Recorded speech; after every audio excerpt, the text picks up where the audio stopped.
বিলাসবহুল গাড়ি নিয়ে প্রধান উপদেষ্টার কার্যালয়ে ঢুকলেও পদত্যাগ করে পায়ে হেঁটে প্রধান উপদেষ্টার কার্যালয় ছাড়লেন অন্তর্বর্তী সরকারের তথ্য ও যোগাযোগ উপদেষ্টা নাহিদ ইসলাম।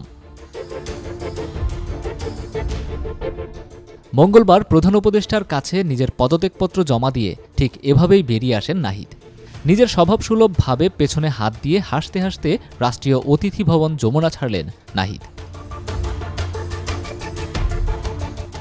এ সময় তার সামনে ছিলেন প্রধান উপদেষ্টার প্রেস সচিব শফিকুল আলম। দেশের ইতিহাসে দায়িত্ব পালনের সময়ে এভাবে পদত্যাগ করার খুব একটা নজির নেই।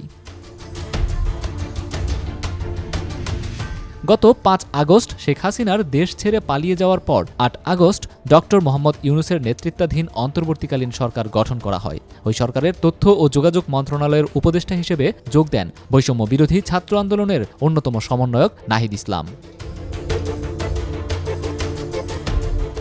এদিকে সোমবার রাজধানীর বাংলা মোটরে রূপায়ণ সেন্টারে বৈষম্য বিরোধী ছাত্র আন্দোলনের প্ল্যাটফর্ম জাতীয় নাগরিক কমিটির অফিসে নতুন দল গড়ার ঘোষণা দেয় মুখ্য সমন্বয়ক সার্জিস আলম।